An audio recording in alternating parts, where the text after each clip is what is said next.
Guys welcome to छोटा blog. तर guys आज चाललेलो आहो आम्ही चितारोडीला, कारण जिथे गणपती वगैरे बनवतात तिथे प्रज्वल सोबत. तर ब्लॉग समोर कंटिन्यू करा. तर आता आम्ही चाललोय, तुम्हाला तिथे दाखवतो पूर्ण गणपती वगैरे कसे बनतात, काय बनतात पूर्ण सांगतो. आणि समोर कंटिन्यू करा ब्लॉग.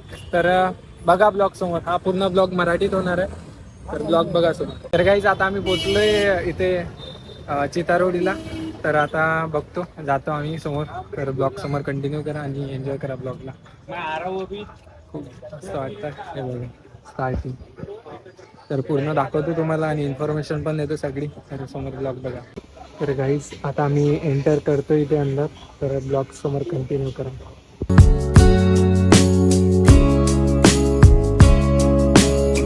आम्ही पोचलोय तिथे याच्या दादाकडे. तर खूप मस्त वाटत आहे गणपती बाप्पाला बघून. म्हणजे खूप साऱ्या मूर्त्या आहे इथे बनत आहे. एकच आहेत नाही आहे, 2-3 आहे. म्हणजे खूप मोठे मोठे आहे. तर ब्लॉग तुम्ही समोर कंटिन्यू करा आणि एन्जॉय करा ब्लॉगला. खूप मस्त वाटत आहे. तर आता काय बोलू काही समजत नाही आणि खूप मस्त मस्त आहे. तर तुम्हाला समोर दाखवतो आणि एक आपल्या रील पण येणार आहे थोड्या. आणि यांच्या पेजला पण आपण कोलॅब करणार आहोत. तर ब्लॉग समोर कंटिन्यू करा. तर प्रज्वल पण आहे, हा प्रज्वल आहे. तर आता सांग काय काय आहे काय काय नाही, हे कोणत्या चौकातली मूर्ती आहे काय आहे सगळं तू सांग आता. तर ब्लॉग समोर कंटिन्यू करा आणि आपण रील पण बनवणार आहोत. तर आता ब्लॉग बघा तुम्ही सगळं. तर आता म्हणजे प्रज्वलचा दादा आहे, त्याच्यासोबत आपण थोडा वेळ स्पेंड करू आणि त्याला विचारू क्वेश्चन वगैरे. तर तुम्ही ब्लॉग बघा आणि बघा ब्लॉग समोर आणि मी पूर्ण दाखवतो. तर दादाला पहिले क्वेश्चन विचारू. दादा तुमच्याकडे टाईम आहे थोडा? बोल ना. बोलेल. तर दादा मला एक गोष्ट सांगा. आता गणपतीचा एवढा उत्साह होते, तर आपल्या मुंबईमध्ये आणि नागपूरमध्ये काय फरक आहे? बघ, मुंबईमध्ये गणपतीचा हब आहे. मुंबईमध्ये ना जनरली मातीच्या मूर्त्या कोणी बनवत नाही, कारण की त्यांना हाईट पाहिजे असते. आणि हाईटसाठी मातीची मूर्ती पॉसिबल आहे, पण तेवढ्या वेळेमध्ये बनवू नाही शकत. जनरली पीओपीच्या मूर्तीला हार्डली 2-3 दिवसात ते स्ट्रक्चर उभं करून ते रेडी पण करू शकतात, कारण की त्याच्याच डाया असतात. डायरेक्ट इझी टू मेक आहे. तुम्ही त्यामध्ये प्लास्टर टाका आणि रेडी करून तुम्ही त्याला जॉईन करा. पटापट करा. आणि मातीमध्ये कसं प्रत्येक एक बोट हे तुम्हाला मातीने बनवून पहिले कणस बांधा, मग त्यानंतर माती लावा, मग त्यानंतर हे बोरा लावून त्याला फिनिशिंग करा. मग प्रत्येक एक बोट हँडमेड असतो, सगळं हाताने बनवतात.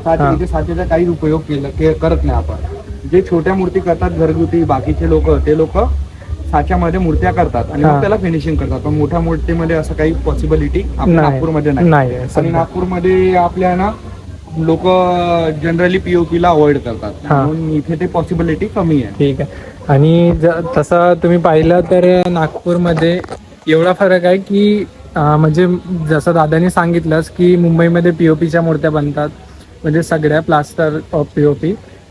तर आणि नागपूरमध्ये पूर्ण हँडमेड बनतात आणि हाताने सर्व गोष्टी बनवतात. छोट्या छोट्या गोष्टी डोळ्यापासून तर म्हणजे हातापासूनच्या नखापर्यंत म्हणजे पूर्ण हाताने बनतात. आणि म्हणजे ते सर्व मातीच्या बनतात. ते आता माती वगैरे कोणती आहे ते तर आपल्याला माहिती नाही, पण म्हणजे खूप सुंदर सुंदर मूर्त्या बनवतात. आणि तर अजून काही दादाला विचारू. आणि दादा तसा गणपतीचं काम करतच आहे, तर दादाला विचारू. दादा तुम्ही म्हणजे हा आता गणपती रेडी झालाच आहे तसा पाहिला तर आता याच्यानंतरची प्रोसिजर काय आहे गणपतीची बनवायची? आता हा फक्त 50% हा कम्प्लिटेड झाला. याच्यानंतर याला ना पूर्ण वाढल्यानंतर याला व्हाईट कोट येईल, त्याला म्हणतो आपण टेराकोटा. टेराकोटा अप्लाय होईल यावर, लाईक पुटिंग जे आपण घरी वापरतो ना, तेच काइंड ऑफ आहे, थोडं वेगळं मटेरियल. त्याला हँडनी लावून त्याच्यानंतर त्याच्यावर साईन पेपरनी घसाई केली, म्हणजे फिनिशिंग दिलेलं आहे. आफ्टर फिनिशिंग त्याला ऑर्नामेंट्स लागतील. जे ओरिजिनल ऑर्नामेंट्स असतात ते तर वेगळे असतात, आपण याला ऑर्नामेंट्स लावतो. जसं काही जे हँडमेड बनतात ते, जे मुकुट बनवायचं आहे, कानातले काही डिझाईन द्यायची आहे, किंवा हँडमेड आपल्याला कडे द्यायचे आहे, ते आपण याला देतो. त्याच्यानंतर आपण बेस कलर करून मग फायनल करतो.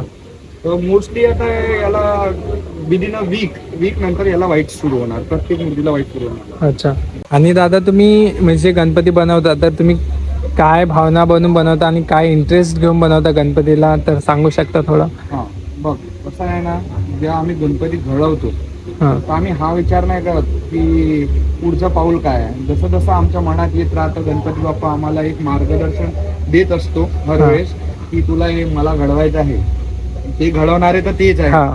पण आपण एक म्हणजे आपल्या मनात एक भावना असतात की नाही बाबा मला असा हात पाहिजे, मग असा हात पाहिजे.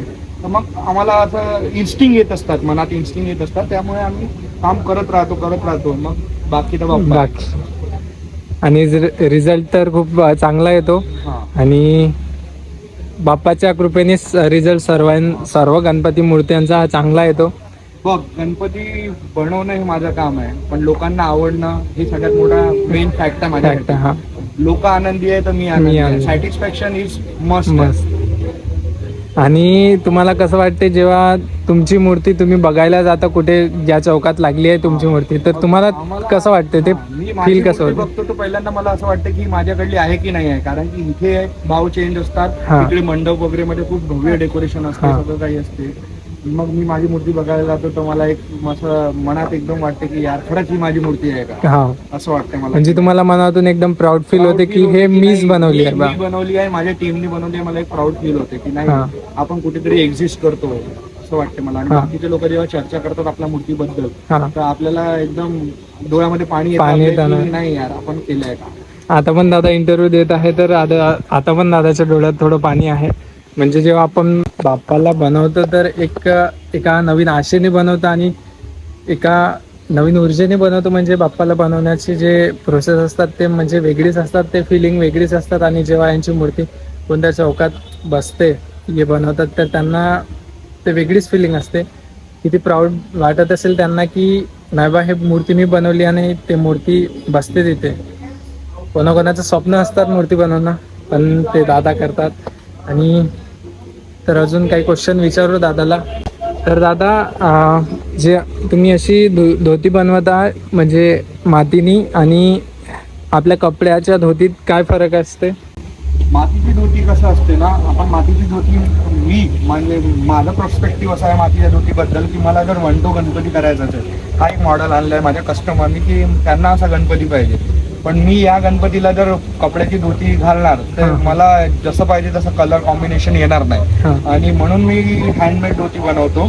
आणि हँडमेड धोती नंतर मी त्याला कलर कॉम्बिनेशन किंवा सगळ्या गोष्टी सगळ्या हँडमेड राहतील. एक एक फोल्ड जी दिलेली आहे मी सगळं हँडमेड दिलेलं काम आहे. तर जनरली वन टोन मध्ये मातीची धोती प्रिफर करायला पाहिजे माझ्या हिशोबाने. अच्छा. तर तुमच्या मताने धोती कोणती बेस्ट आहे, मातीची की कपड्याची? बेस्ट हा प्रकार नसतो, कुठे बेस्ट हा प्रकार नसतो. सगळ्यांना विचारशील, कोणाला विचारशील तुला आवडते का, तो म्हणेल हे मला आवडते. मंडळामध्ये 25 लोक असतात, 25 लोकांचे 25 विचार वेगवेगळे असतात की नाही बाबा हा मला मूर्ती आवडली नाही, एक म्हणेल की मला मोठी मूर्ती पाहिजे. हा, सगळ्यांना आपला आपला ओपिनियन देणार. हा बेस्ट चॉईस न सांगता जे फायनल प्रोडक्ट राहील त्यावर डिपेंड करेल की आपलं कसं दिसतंय, कलर कॉम्बिनेशन कसं दिसतंय. पण माझं ओपिनियन, मला आता कापडची धोती आवडते जनरली. आणि तुमचं असं म्हणणं आहे की वन टोन म्हणजे गणपतीमध्ये ऍक्च्युली की हेच जे हँडमेड धोती आहे तेच चांगली वाटते. अच्छा. आणि बाकीच्या गणपतीमध्ये तर कपड्याचीच धोती बसणार आहे. आता सध्या तर काम म्हणजे ते धोती बसवण्याचं काम एंड टाइमला होते, जे लास्टला म्हणजे 1-2 दिवसाआधी. आणि तर अजून काय विचारू तर ब्लॉग तुम्ही समोर कंटिन्यू करा आणि एन्जॉय करा ब्लॉग. आता आपण म्हणजे एक दादाला विचारू की दादाचं शिक्षण काय किंवा बाकीच्या गोष्टी काय. आपण एक इंटरव्ह्यूज घेतो ह्या ब्लॉगमध्ये असं समजा आणि ह्या ब्लॉगला एन्जॉय करा. तर दादा तुमचं एज्युकेशन काय, म्हणजे तुम्ही कशात शिकले, काय शिकले? Nice question. ऍक्च्युली ना हा माझा बिझनेस ना पारंपरिक बिझनेस आहे, म्हणजे घरगुती बिझनेस आहे. माझ्या वडिलोपार्थिव बिझनेस आहे. माझे आजोबा पण हे करायचे, माझे बाबा पण हे करायचे. हा मी म्हणजे या गणपती किंवा गणपती क्रिएशन किंवा दुर्गा देवी सगळं मॉडर्न कल्चर वगैरे मी पुढे शिकलेलो नाहीये. ते माझ्या म्हणजे डिफॉल्ट गॉड गिफ्ट आहे, माझ्या आजोबांकडनं आलेलं किंवा बाबांकडनं आलेलं. आणि बेसिकली मी मेकॅनिकल इंजिनियर आहे. मी मेकॅनिकल इंजिनियर नंतर मी जॅपनीज शिकून मी बायलिंगल सॉफ्टवेअर डेव्हलपर आहे. तर मी सध्या इथे आता आहे. मी 2 वर्ष मी जपानला होतो. त्याच्यानंतर तुम्ही इकडे रिटर्न आलो. रेस्ट ऑफ थिंग लाईक माझा वर्कशॉप तर खूप जुना आहे, पण सुरू आहे. माझा मोठा भाऊ करतो ते काम. मी लास्ट 2 वर्षापासून मी बाप्पा घडवण्याच्या कार्याला मी उपलब्ध नव्हतो. अच्छा. तर माझं एज्युकेशन या फील्डमध्ये झालेलंच नाही. माझं एज्युकेशन मी जॅपनीज शिकलेलं आहे. माझं बायलिंगल सॉफ्टवेअर डेव्हलपर आहे. अच्छा. दुसरं गणपती म्हणजे फक्त बघतो आणि मग त्याच्यानंतर घरी जातो, कारण खूप वेळ झाला आहे. तर मला खूप दूर जायचं आहे, चिता रोडवरून डिगोरीला जायचं आहे. ब्लॉग समोर कंटिन्यू करा आणि एन्जॉय करा ब्लॉगला. आता जातोय आम्ही घरी, तर तुम्ही ब्लॉग समोर कंटिन्यू करा आणि एन्जॉय करा ब्लॉगला. तर आता तुम्हाला डायरेक्ट भेटतो मी घरी गेल्यानंतर. तर गाईज आता मी पोहोचलेलो आहो घरी. आता जेवण वगैरे करतो आणि मग त्याच्यानंतर तुम्हाला भेटतो. खूप भूक लागली आहे. तर ब्लॉग समोर कंटिन्यू करा. हा मराठीत ब्लॉग होता पूर्ण, आणि उद्यापासून मग आपले कंटिन्यू हिंदीत ब्लॉग येईल रेग्युलर. तर ब्लॉग समोर कंटिन्यू करा आणि एन्जॉय करा ब्लॉग.